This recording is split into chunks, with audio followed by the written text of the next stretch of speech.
ইতিমধ্যে আমি জনতাক জনাইছোঁ যে প্ৰতিবাদ সাব্যস্ত কৰিছে কিন্তু প্ৰভাৱ হ'লে একো পৰা নাই ধাৰাবাহিকভাৱে পেট্ৰল ডিজেলৰ মূল্য বৃদ্ধিয়ে কৰা দেখিবলৈ পোৱা গৈছে গতিকে জনতাই কি কয় ৰাইজে কি কয় বাহৰুল হয় নিশ্চিতভাৱে ক'ব লাগিব পুনৰ জনতাৰ মূৰত মাধমাৰ আৰু 12টা দিনত 4বাৰকৈ পেট্ৰল ডিজেলৰ মূল্য বৃদ্ধি পাইছে আৰু মই নগৰ এখন পেট্ৰল পাম্পত আছোঁ মই প্ৰথমতে এই 4টা দিনত যিধৰণে পেট্ৰল আৰু ডিজেলৰ মূল্য বৃদ্ধি পাইছিলে মই গাড়ী দিছোঁ প্ৰথমতে 15 মে তাৰিখে পেট্ৰলৰ মূল্য বৃদ্ধি পাইছিল 3 টকা 14 পইচা ডিজেলৰ মূল্য বৃদ্ধি পাইছিল 3 টকা 11 পইচা আৰু সমান্তৰাল হিচাপে 19 মেত 87 পইচা পেট্ৰলত বৃদ্ধি পাইছিলে আৰু 91 পইচা ডিজেলত বৃদ্ধি পাইছিলে 23 মে তাৰিখে বৃদ্ধি পাইছিলে 87 পইচা আৰু 11 পইচা বৃদ্ধি পাইছিলে ডিজেলত আৰু সমান্তৰাল হিচাপে যোৱা ৰাতিত 25 মে অৰ্থাৎ 25 মে 2 টকা 61 পইচা পেট্ৰলত বৃদ্ধি পাইছে আৰু সমান্তৰাল হিচাপে ডিজেলত বৃদ্ধি পাইছে 2 টকা 71 পইচা অৰ্থাৎ মুঠ 12 দিনৰ ভিতৰত 4বাৰকৈ পেট্ৰল আৰু ডিজেলৰ মূল্য বৃদ্ধি পোৱাৰ পাছত জনতাৰ মাজত হাহাকাৰ পৰিৱেশৰ সৃষ্টি হৈছে আৰু নগাঁৱত আজিৰ দিনটোত কিমান পেট্ৰল আৰু ডিজেল বৃদ্ধি পাইছে মই দেখুৱাইছোঁ পবিত্ৰ অকণ কেমেৰাটো জুম কৰি দিলে মই দেখুৱাই দিম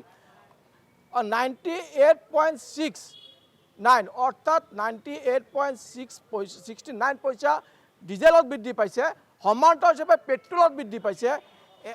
107.22 অৰ্থাৎ 107 টকা 22 পইচাকৈ বৃদ্ধি পাইছে পেট্ৰলৰ মূল্য গতিকে এই 12টা দিনত 4বাৰকৈ বৃদ্ধি পাইছে মই জনতাৰ ওচৰলৈ যাবলৈ চেষ্টা কৰিম দাদা মই আপোনাৰ ওচৰলৈ আহিছোঁ বিগত 12টা দিনত 4বাৰকৈ পেট্ৰলৰ দাম বৃদ্ধি পাইছে আৰু আজি আপুনি তেল ভৰাইছে আৰু 7 টকা 22 পইচা হ'ল 107 টকা 22 পইচা হয়নে নহয় কি ক'ব এইটো ক্ষেত্ৰত মূল্য বৃদ্ধিটো হৈছেই এতিয়া দেশখন যেনেকৈ চলিছে আমি তেনেকৈ চলিবই লাগিব এতিয়া দেশৰ গুৰি ধৰোঁতা এতিয়া কি কৰে এতিয়া সেইটোহে আমি চাবলৈ বাট চাই আছোঁ আৰু কিমান বাঢ়িব সেইটো আৰু আমিতো গাড়ী চলাবই লাগিব গাড়ী চলাবৰ কাৰণে তেল ভৰাবই লাগিব গতিকে এতিয়া চৰকাৰৰ ওপৰত কথা আৰু কি হ'ব এতিয়া বিশেষকৈ দেখা যায় মধ্যবিত্ত পৰিয়ালৰ মাজত প্ৰভাৱটো বেছিকৈ পৰিব যিহেতু আপুনি সদায় ৰাতিপুৱা ওলাই আহে আপোনাৰ বাইকখনলৈ ওলাই আহে তেল ভৰাবই লাগে গতিকে 107 টকা পাইছেগৈ 98 আছিলে সেইটো মানে আমাৰ কাৰণে বহুত এটা কষ্টকৰ হৈ গৈছে আৰু এতিয়া আমাৰ ধৰি লওক মাহৰ মূৰত বা ডেইলি কৰি খোৱা মানুহ আমি যিটো পইচা আমি সদায় পাওঁ সেইটোৱে পাওঁ কিন্তু তাৰ বিনিময়ত যিটো খৰচ হৈছে সেই খৰচটো মানে অস্বাভাৱিক ধৰণে বৃদ্ধি পাইছে সেইটো আমাৰ কাৰণে এটা মানে অসহ্যকৰ হৈছে আৰু অসহনীয় হৈছে অসহ্যকৰ হৈছে এতিয়া আমি আশা কৰিছোঁ গভৰ্ণমেণ্টে আৰু যি কৰে এতিয়া ভালৰ কাৰণে কৰিব বুলি আশা কৰিছোঁ এতিয়া কিমান দূৰ কৰে সেইটো লক্ষণীয় হ'ব আৰু এটা কথা আপোনাৰ পেট্ৰল আৰু ডিজেলৰ মূল্য বৃদ্ধি পোৱা ট্ৰান্সপৰ্টেশ্যন যেতিয়া বৃদ্ধি পাব আপোনাৰ প্ৰতিবিধ সামগ্ৰীৰ মূল্য বৃদ্ধি পায় ডেফিনেটলি গতিকে এতিয়া আমাৰ মধ্যবিত্ত শ্ৰেণী বিশেষকৈ মানুহখিনিৰ কাৰণে বহুত কষ্টকৰ হৈ যাব আৰু জীৱন আৰু লোক আছে তেওঁলোকে তেল ভৰাব দাদা মই আপোনাৰ ওচৰলৈ আছোঁ আপুনি আজি কিমানত ভৰাব তেল জানে যোৱাকালি কিমানত ভৰাইছিল 103 টকা 4 টকা বাঢ়িছে গতিকে কি ক'ব এয়া মূল্য বৃদ্ধিয়ে কেনেকুৱা প্ৰভাৱ পেলাইছে প্ৰভাৱটো যথেষ্ট পেলাইছে মই এজন অৱসৰপ্ৰাপ্ত কৰ্মচাৰী মানে এতিয়া ঘৰ চলোৱাই টান হৈ গৈছেগৈ ইমান ক্ৰাইচিছ হৈছে আমি পেঞ্চনটোৰ ওপৰতে চলি থাকিব লাগে আপোনালোকে এটা বাজেটত চলি আছিলে চলিছিলোঁ আমি অসম চৰকাৰক বা ভাৰত চৰকাৰক অনুৰোধ জনাইছোঁ যে যিমান সোনকালে পাৰে যে তেলৰ দামটো কমাই দিয়ে কাৰণ আমাৰ গতানুগতিক জীৱনটো আমি সেনেকৈয়ে চলি আছোঁ হঠাৎ এটা ডিজেল তেল বঢ়া মানে বস্তু মূল্য বৃদ্ধি হোৱা প্ৰতিসকলকো দুখ দি লাভ নাই তেওঁলোকে বেছিকৈ দামত কিনি আনিব লাগে গতিকে আমি চৰকাৰক আমি কৰযোৰে প্ৰাৰ্থনা জনাইছোঁ যিমান সোনকালে পাৰে দামটো যাতে কমাই দিয়ে আপুনি এজন অৱসৰপ্ৰাপ্ত বিষয় আছিলে নিশ্চিতভাৱে এটা কথা আপোনাৰ এই দৰৱৰ মূল্য বৃদ্ধি পাইছে কিন্তু দৰৱৰটো অস্বাভাৱিক মূল্য বৃদ্ধি সাধাৰণ গেছৰ এটা ডাইভল গেছৰ বটল এটা কিনিছিলোঁ 56 টকা দি এইটো 130 টকা হৈ গ'ল ঔষধৰ মূল্য বৃদ্ধি কি কাৰণে হৈছে গম পোৱা নাই সেইটো কিবা প্ৰডাকশ্যন কমিছে বা মেটেৰিয়েলছবিলাক দূৰৰ পৰা আহিছে কাৰণে হ'ব পাৰে আমি আশা কৰোঁ গভৰ্ণমেণ্টক আমি খুব বেছি অনুৰোধ কৰিব পাৰোঁ আমি তাতছে কি কৰিম আন্দোলন কৰিলে এইটো সমস্যাৰ সমাধান নহ'ব গতিকে আমি ভাৰত চৰকাৰ অসম চৰকাৰক অনুৰোধ জনাইছোঁ আমাৰ মাননীয় অসমৰ মুখ্যমন্ত্ৰী হিমন্ত বিশ্ব শৰ্মা ছাৰক অনুৰোধ জনাইছোঁ ছাৰে যিমান সোনকালে পাৰে যেন দামটো কমোৱাৰ চেষ্টা কৰে নিশ্চিতভাৱে আৰু লোক আহিছে মই এজন ষ্টুডেণ্ট আছে মই এজন ষ্টুডেণ্টৰ ওচৰত যাবলৈ বিচাৰিছোঁ ভাইটি মই তোমাৰ ওচৰলৈ আহোঁ তুমি এজন ষ্টুডেণ্ট হোৱা নিশ্চয় তেলত গম পাইছা আজি কিমানকৈ ভৰালা পেট্ৰল আজি 330 ভৰালোঁ আৰু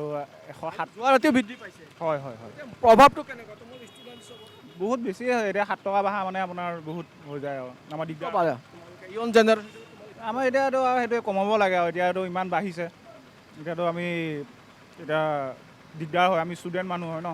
এতিয়া মাহঁতে দিয়ে এতিয়া চলা পইচা দিয়া হয় সেইটো হিচাপততো বহুত হৈ যায় পাইছে তেল ভৰাবৰ কাৰণে মই তোমাৰ ওচৰত কি ক'বা পেট্ৰলৰ মূল্য পুনৰ বৃদ্ধি পালে হয় নাই এইটোতো গতানুগতিক চলিছে এতিয়া ৱৰ্ল্ডৰ যিটো ইৰাণ আৰু আপোনাৰ আমেৰিকাৰ যিটো সংঘৰ্ষ হোৱা আমি দেখা পাইছোঁ সেইটো কাৰণে অকল ভাৰততে নহয় ইণ্টাৰনেশ্যনেল সকলোতে খাৰুৱা তেলৰ মূল্য বৃদ্ধি হোৱাৰ কাৰণে আমাৰ ইয়াতো বাঢ়িছে কাৰণ আপোনাৰ যিকোনো বস্তু বাঢ়িব সকলো ডিজেল পেট্ৰলৰ ওপৰতে নিৰ্ভৰ কৰে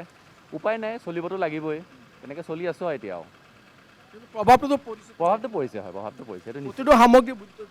হয় হয় প্ৰতিটো সামগ্ৰী ধৰি লওক মানে 2% 3%কৈ বাঢ়িছে এতিয়া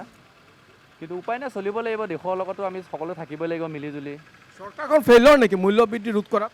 নাই মই সেইটো চৰকাৰ ফেইলাৰ বুলি ক'বলৈ নাযাওঁ ছাৰ কথাটো হ'ল কি আপোনাৰ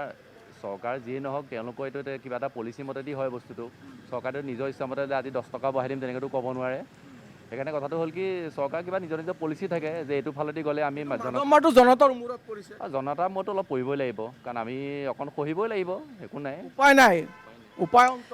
বাহৰুল ইছলাম এই মুহূৰ্তত আপোনাক ধন্যবাদ জনাইছোঁ নিশ্চয় এয়া আছিল প্ৰতিক্ৰিয়া একাংশই যদি আচলতে চৰকাৰক দোষ আৰোপ কৰিছে আন একাংশই আকৌ চৰকাৰৰ সমৰ্থনতো কোৱা উল্লেখ কৰিছে অজুহাত দিছে যে মধ্যপ্ৰাচ্যৰ যুদ্ধৰ প্ৰভাৱ হয়তো পৰিছে বাহৰুল ইছলাম ধন্যবাদ জনাইছোঁ এই মুহূৰ্তত আমি আপোনালোকক লৈ যাম হোজাইলৈ লৈ যাম সতীৰ্থ বিজু গাঁওখোৱা উপস্থিত আছে কি কয় হোজাইবাসীয়ে বিজু পেট্ৰল ডিজেলৰ মূল্য বৃদ্ধিয়ে মাধমাৰ সোধাইছে গ্ৰাহকক যি নেকি বাহন চালকসকল বৰ্তমান ৰৈ দিবলগীয়া হৈছে বাহন চলাৰ পৰা আৰু এই মুহূৰ্তত মই উপস্থিত আছোঁ হোজাইৰ এখন যি নেকি তেল ডিপুত এই তেল ডিপুত ইয়াত প্ৰথমতে সামগ্ৰিক দৃশ্য দেখুৱাবলৈ চেষ্টা কৰিম যে ইয়াত কম সংখ্যক বাহন ইতিমধ্যে ইয়াত দেখা গৈছে পূৰ্বৰ দৰে যেনেকৈ বাহন চালকসকলে বাহন আনি তেল ভৰাবলৈ আহে সেই কিন্তু দৃশ্য বৰ্তমান দেখিবলৈ নাই যিহেতু যোৱা 12 দিনত ইতিমধ্যে 4বাৰকৈ পেট্ৰল ডিজেলৰ মূল্য বৃদ্ধিয়ে মাধমাৰ সোধাইছে গ্ৰাহকক আৰু বৰ্তমান এই দৃশ্য হৈছে হোজাইৰ এখন পেট্ৰল পাম্পৰ তেল ডিপুৰ ইয়াত দেখুৱাইছে বৰ্তমান যি নেকি পেট্ৰলৰ মূল্য বৰ্তমান 106 টকা 43 পইচা আৰু ডিজেলৰ মূল্য হৈছে 97.89 পইচা এটা কথা উল্লেখ কৰিব লাগিব যে এনেদৰে পেট্ৰল ডিজেলৰ মূল্য বৃদ্ধিয়ে বৰ্তমান মাধমাৰ সোধাইছে গ্ৰাহকক এই মুহূৰ্তত আমি কিছু গ্ৰাহকৰ সৈতে কথা পাতিবলৈ চেষ্টা কৰিম যি নেকি পেট্ৰল ডিজেলৰ মূল্য বৃদ্ধিয়ে কেনেদৰে তেখেতসকলৰ যি নেকি জনজীৱনত কেনেদৰে সলনি কৰিছে কি ক'ব আপুনি এই মুহূৰ্তত যিহেতু পেট্ৰলৰ দাম বাঢ়িছে যোৱা 12টা দিনত 4বাৰকৈ দাম বঢ়াইছে কি ক'ব কি ক'ব গৰীব মানুহটো কেনেকুৱা চলিব ইমান দাম সোনকালে বাঢ়ি আছে আৰু কি ক'ব এতিয়া আপোনালোকে আগৰ দৰে বাহন চলোৱাটো অকণমান অসুবিধা হৈছে অসুবিধা হৈ আছে আগতো দামটো কম আছিলে আজিকালি বাঢ়ি গৈছে আকৌ এইটো কিমান 106 টকা আৰু 43 পইচা হৈ গৈছে বাঢ়িয়ে আছে এতিয়া মানে কমোৱাটো কথা নাই বাঢ়িয়ে গৈছে বাঢ়িয়ে আছে কমোৱাৰ কথা নাই যিহেতু চৰকাৰে কৈছে পূৰ্বৰ দৰে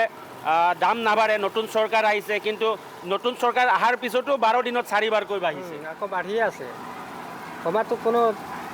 হেৰি নাই বোলে কমিব বোলে নিশ্চয়কৈ এয়া এগৰাকী গ্ৰাহকৰ ভাষ্য আৰু আছে আৰু যিনকি বাহন চালক আছে তেখেতৰ সৈতে আমি কিছু কথা পাতিবলৈ চেষ্টা কৰিম যিহেতু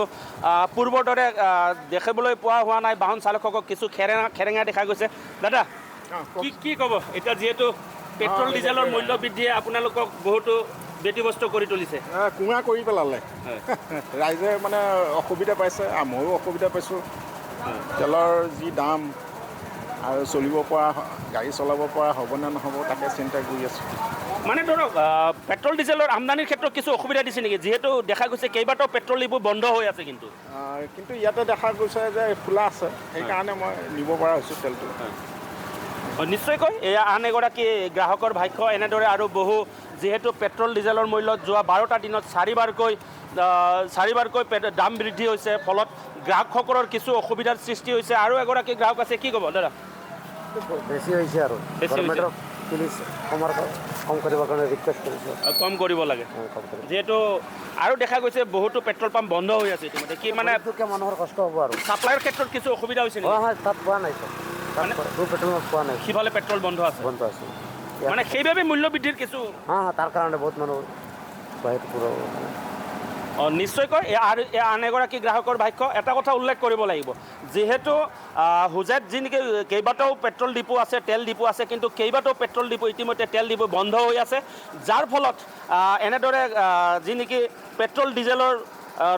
আমদানিও কিছু চাগে কম হৈছে তাৰ ফলত এনেদৰে দাম বৃদ্ধিৰ আশংকা হৈছে যিহেতু চৰকাৰে বা প্ৰশাসনে বাৰে বাৰে কৈ আছে যে একো দাম বৃদ্ধিৰ কিবা নাই যে যেনেদৰে পাব লাগে গ্ৰাহকে পাই আছে কিন্তু কিয় এই আমদানি বা ৰপ্তানি এনেদৰে কম বা বৃদ্ধি হৈছে বিজু গাঁওখোৱা ধন্যবাদ জনাইছোঁ আপোনাক